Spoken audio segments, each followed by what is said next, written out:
What up, Shredder? Up here at beautiful Copper Mountain. It snowed about 8 inches yesterday, and then they groomed it in today. Some of the best conditions you can find. And today, we're going to talk about taking it to the next level and riding steeper terrain. Let's get it. Alright, so if you know how to carve, you know how to counter rotate, do skidded turns, control your speed, you're working on the blue squares, and you want to work your way up to black diamonds or double black diamonds.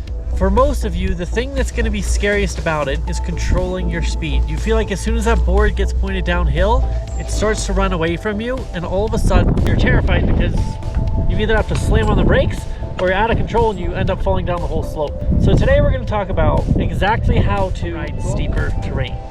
Now the first thing you have to think about is run selection. So you can see the bottom of this run is groomed, but the top is not. So it's kind of powdery snow and moguls. This isn't the first kind of black diamond or double black diamond you want to go down. You can find a steep run that's perfectly groomed and corduroy and start there. Now I know some smaller mountains, maybe the black diamonds, they leave them ungroomed and you have no choice. But if possible, find a groomer that's a black diamond. And we're first just going to play with that increased speed before we have to deal with variable conditions.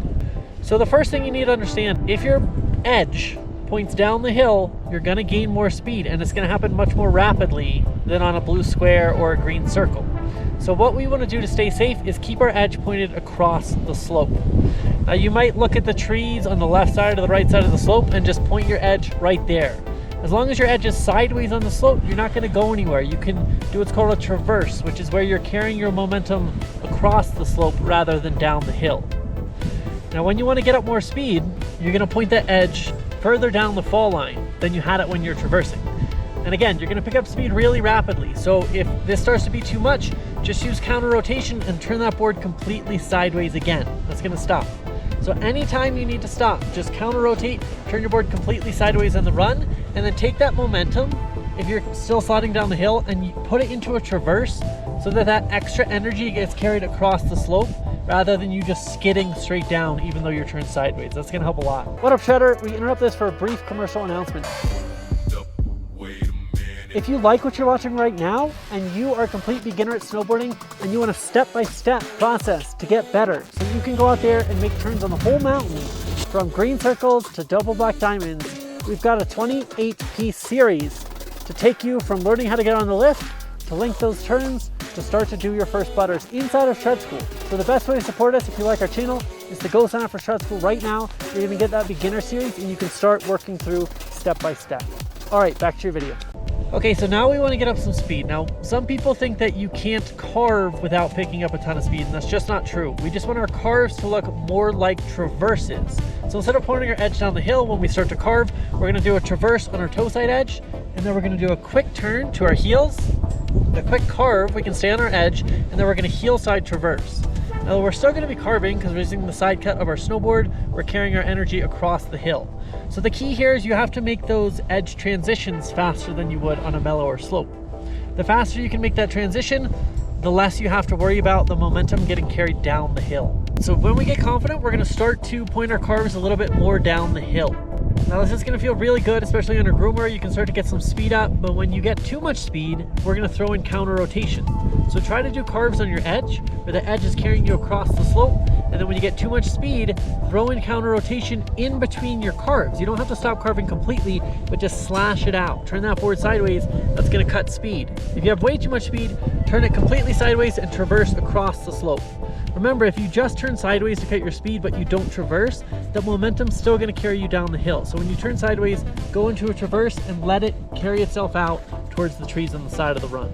The next thing we got to worry about is our stopping zone. So especially when the terrain becomes variable, that means moguls, powder, things like that. When we start going faster, we might have to see our line out. That means we're taking a line where we can't stop at any point in the line. We have to wait until it's over, maybe until we clear a mogul field or we get out of an area we don't want to be in.